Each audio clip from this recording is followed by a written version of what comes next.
नमस्कार दोस्तों, आप सभी का स्वागत है डॉक्यूमेंट्री की इस श्रृंखला में। कल हमने वाराणसी शहर और शिवलिंग के बारे में जाना, काशी विश्वनाथ मंदिर के बारे में जाना। आज हम चलते हैं भगवान श्री राम की जन्मस्थली अयोध्या। आज हम जानेंगे अयोध्या के बारे में, कैसे राम मंदिर का निर्माण कितने संघर्ष के बाद, 500 साल की मेहनत के बाद, संघर्ष के बाद सफलता मिली। और सरयू नदी, पवित्र सरयू नदी के बारे में जानेंगे। हनुमानगढ़ी, कनक भवन, ये सब राम जन्मभूमि क्षेत्र की शोभा बढ़ाते हैं।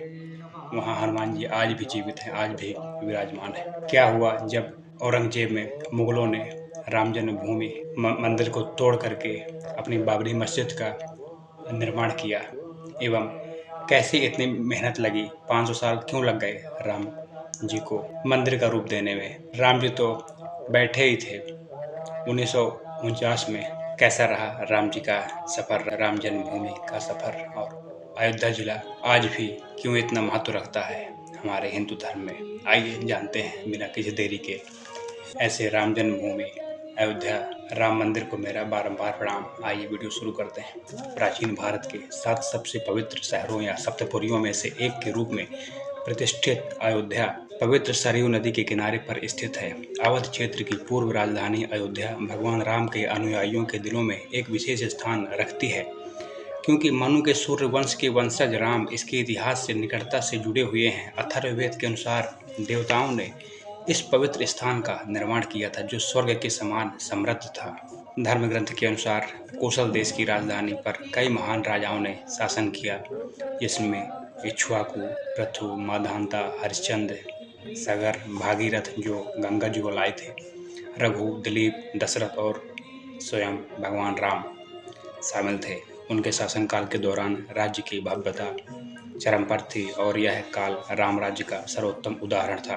प्रसिद्ध महाकाव्य रामायण और रामचरितमानस अयोध्या के वैभव को प्रदर्शित करते हैं। रामायण का एक प्रसंग प्राचीन इतिहास का एक सुंदर पन्ना और पर्यटक आकर्षणों का समूह होने के साथ ही यह शहर तीर्थयात्रियों, इतिहासकारों, पुरातत्वविदों और छात्रों के लिए साधु संतों का बहुत समूह हमारे हिंदू धर्म की शोभा बढ़ाते हैं, जो कि अयोध्या में निवासरत हैं। जन्म से चली आ रही साधु संतों की यह परंपरा अयोध्या, वृंदावन, मथुरा, हरिद्वार जैसे क्षेत्र को अद्भुत सौंदर्य प्रदान करती है। उत्तर प्रदेश में सरयू नदी के किनारे बसा पवित्र शहर अयोध्या भगवान श्री राम की जन्मभूमि और प्रमुख हिंदू तीर्थ स्थल है। यहाँ के प्रमुख आकर्षणों में राम जन्मभूमि, हनुमानगढ़ी, सरयू घाट शामिल हैं।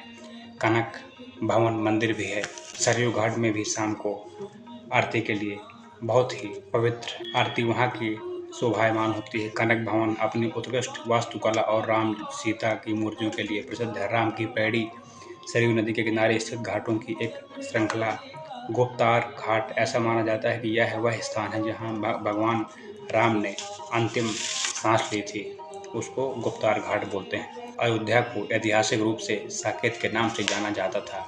प्रारंभिक बौद्ध और जैन विहित ग्रंथों में उल्लेख है कि धार्मिक नेता गौतम बुद्ध और महावीर इस शहर में आए और रहते थे। जैन ग्रंथों में इसे 5 तीर्थंकरों ऋषभनाथ, आदित्यनाथ, अभिनंदननाथ, सुमतिनाथ और अतंगनाथ की जन्मस्थली के रूप में भी वर्णित किया गया है और इसे पौराणिक भरत चक्रवर्ती के साथ जोड़ा गया है। गुप्त काल के बाद से कई स्रोतों में अयोध्या और साकेत को एक ही शहर के नाम से उल्लेखित किया गया है।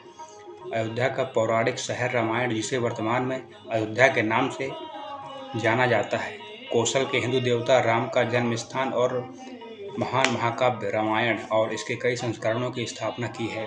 यही विश्वास अयोध्या को हिंदुओं के लिए अत्यंत पवित्र शहर के रूप में प्रतिष्ठित होने का मुख्य कारण है। राम के जन्म स्थान की मान्यता के रूप में अयोध्या को हिंदुओं का 7 सबसे महत्वपूर्ण तीर्थ स्थलों में से पहला माना गया है। भगवान राम के जन्म स्थान पर एक मंदिर था, जिसे मुस्लिम लुटेरे बाबर औरंगजेब के आदेश से ध्वस्त कर दिया गया था।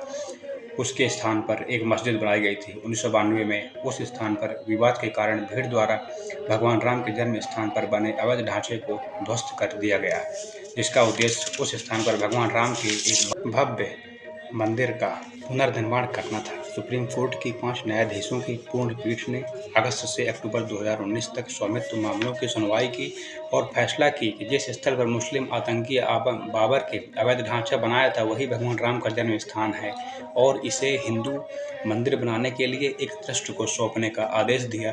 इसने सरकार को वैकल्पिक 5 एकड़ देने का भी आदेश दिया। ध्वस्त बाबरी मस्जिद के बदले में अयोध्या मस्जिद बनाने के लिए उत्तर प्रदेश सुन्नी सेंट्रल वक्फ को जमीन दी जाएगी। राम मंदिर का निर्माण 2020 में शुरू हुआ था।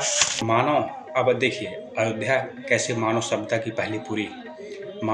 की पहली पूरी होने का पौराणिक गौरव अयोध्या को स्वाभाविक रूप से प्राप्त है। फिर भी राम जन्मभूमि, कनक भवन, हनुमानगढ़ी, राजद्वार मंदिर, दशरथ महल, लक्ष्मण किला, काले राम मंदिर, मणि पर्वत, श्री राम की पैड़ी, नागेश्वर नाथ, श्री क्षीरेश्वरनाथ, श्री अनादि पंचमुखी महादेव मंदिर, गुप्तार घाट जहां राम जी ने अंतिम सांस ली थी, समेत अनेक मंदिर यहाँ प्रमुख दर्शनीय स्थल है। बिड़ला मंदिर, श्री मणि रामदास जी की छावनी, श्री राम वल्लभा कुंज, श्री लक्ष्मण किला, श्री सिया राम किला, उदासीन आश्रम, रानोपाली, हनुमान बाग जैसे अनेक आश्रम दर्शनार्थियों का केंद्र हैं। सन 2024 को 22 जनवरी को नवनिर्मित राम मंदिर में श्री राम की प्राण प्रतिष्ठा बाल स्वरूप भगवान के रूप में की गई।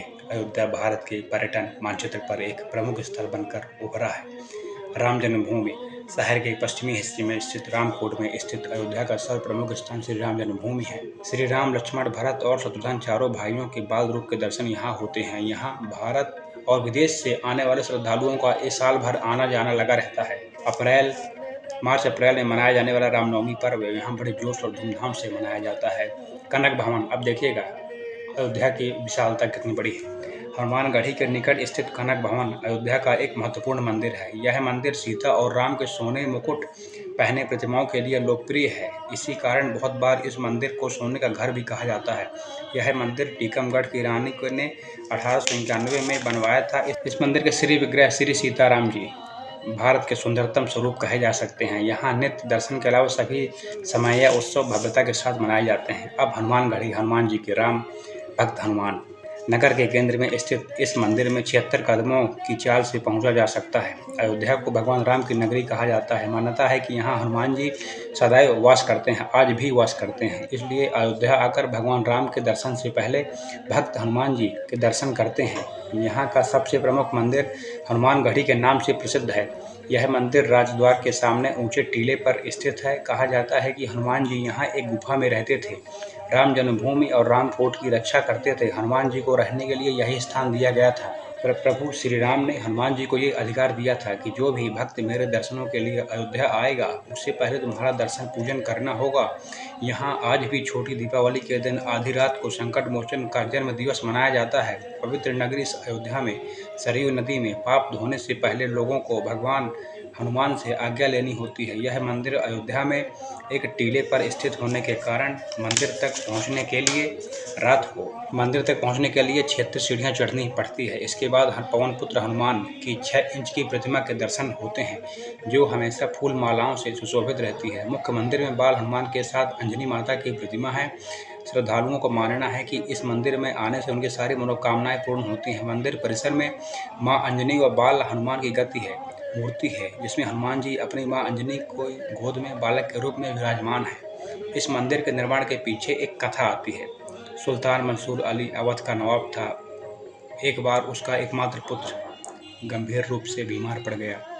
प्राण बचाने के आसार नहीं रहे। रात की कालिमा गहराने के साथ ही उसकी नाड़ी उखड़ने लगी तो सुल्तान ने थक हार कर संकट मोचन हनुमान जी के चरणों में माथा रख दिया। हनुमान ने अपने आराध्य प्रभु श्री राम का ध्यान किया। सुल्तान के पुत्र की धड़कनें पुनः प्रारंभ हुई। अपने इकलौते पुत्र के प्राणों की रक्षा होने पर अवध के नवाब मंसूर अली ने बजरंगबली के चरणों में माथा टेक दिया। जिसके बाद नवाब ने न केवल हनुमानगढ़ी मंदिर का जीर्णोद्धार कराया, बल्कि तामपत्र पर लिख कर ये घोषणा की, कभी भी इस मंदिर पर किसी राजा शासक का कोई अधिकार नहीं रहेगा, न ही यहाँ के चढ़ावे से कोई कर वसूला जाएगा। उसने बामन भीका भूमि हनुमानगढ़ी व इमली वन के लिए उपलब्ध कराई। इस हनुमान मंदिर के निर्माण के कई स्पष्ट साक्ष्य हैं। अयोध्या न जाने कितनी बार बसी, कितनी बार उजड़ी, लेकिन फिर भी एक स्थान जो हमेशा अपने मूल रूप में रहा वो हनुमान टीला है, जो आज हनुमान गढ़ी के नाम से प्रसिद्ध है। लंका से विजय के प्रतीक रूप में लाए गए निशान भी इसी मंदिर में रखे गए, जो आज भी खास मौके पर बाहर निकाले जाते हैं और जगह जगह पर उनकी पूजा अर्चना की जाती है। मंदिर में विराजमान हनुमान जी को वर्तमान अयोध्या का राजा माना जाता है। कहते हैं कि हनुमान यहाँ एक गुफा में रहते थे और राम जन्मभूमि और रामकोट की रक्षा करते थे। श्रद्धालुओं का मानना है कि इस मंदिर में आने से सारी मनोकामनाएं पूर्ण होती हैं। राजद्वार मंदिर, अब देखिएगा एक और, यह अयोध्या के महत्वपूर्ण स्थलों में से एक है, जो उत्तर प्रदेश के अयोध्या क्षेत्र हनुमानगढ़ी के पास स्थित है। यह एक भव्य मंदिर एक ऊंचा पतला शिखर वाला एक उच्च भूमि पर खड़ा है और दूर से दिखाई देता है। मंदिर भगवान राम को समर्पित है। यह समकालीन वास्तुकला का एक बेहतरीन उदाहरण है। आचार्य पीठ से लक्ष्मण किला भी है। देखिए सुनिए, महंत संत स्वामी श्री युगल शरण जी महाराज की तपस्थली। यह स्थान देश भर में रसिकोपासना के आचार्य पीठ के रूप में प्रसिद्ध है। यह वैष्णव समाज में अपना इनका विशिष्ट स्थान है। अब आगे बढ़ते हैं तो सरयू नदी, जिसे घाघरा नदी भी कहा जाता है, भारत के उत्तरी भाग में बहने वाली एक नदी है। यह उत्तराखंड के बागेश्वर जिले में उत्पन्न होती है, फिर शारदा नदी में विलय हो जाती है, जो काली नदी भी कहलाती है। उत्तर प्रदेश राज्य से गुजरती है। शारदा नदी फिर घाघरा नदी में विलय हो जाती है, जिसके निचले भाग को फिर से सरयू नदी के नाम से बुलाया जाता है। नदी के इस अंश के किनारे अयोध्या का ऐतिहासिक व तीर्थ नगर बसा हुआ है। सरयू फिर बिहार राज्य में प्रवेश करती है। बलिया छपरा के बीच में इसका विलय गंगा नदी में हो जाता है। यह एक वैदिक कालीन नदी है, जिसका उल्लेख ऋग्वेद में मिलता है। इस संदर्भ में यह वितर्क किया जाता है कि इस कई ऋग्वेद में इंद्र द्वारा 2 आर्यों के वध की कथा में जिस नदी के तट पर इस घटना के होने का वर्णन है, वह यही नदी है। सहायक राप्ती नदी के भी अतिरिक्त नाम से उल्लेख मिलता है। रामायण की कथा में सरयू अयोध्या से होकर बहती है, जिसे दशरथ की राजधानी और राम की जन्मभूमि माना जाता है। वाल्मीकि रामायण के कई प्रसंगों में इस नदी का उल्लेख आया है। उदाहरण के लिए विश्वामित्र ऋषि के साथ शिक्षा के लिए जाते हुए श्री राम द्वारा इसी नदी पर अयोध्या से इसके गंगा के संगम तक नाव से यात्रा करते हुए जाने का वर्णन रामायण के बालकांड में मिलता है। कालिदास के महाकाव्य रघुवंशम में भी इस नदी का उल्लेख है। बाद के काल में रामचरितमानस में तुलसीदास ने इस नदी का गुणगान किया है। बौद्ध धर्मों में इसे सर्प के नाम से पुकारा गया है। कनिंघम ने अपने एक मानचित्र पर इसे मेगास्थनीज द्वारा वर्णित सोलोमतीबीच नदी के रूप में प्रस्तुत किया गया है।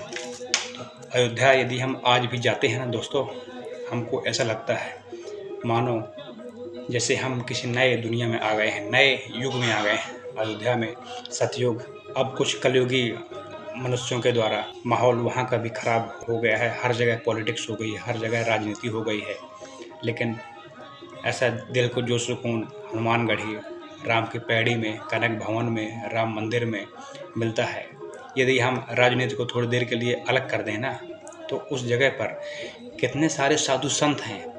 मैंने खुद देखा है, मेरा खुद का अनुभव है।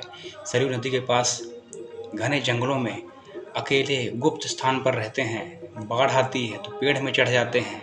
जब बाढ़ चली जाती है तो फिर से वापस वहीं कुटिया बना के रहते हैं। न खाने का न पीने का, सब कुछ राम के भरोसे। और जो राम के भरोसे रहता है तो राम उसकी कृपा, राम सदा उसके साथ रहते हैं। जिन पर कृपा राम के होई, ता पर कृपा करें सब कोई।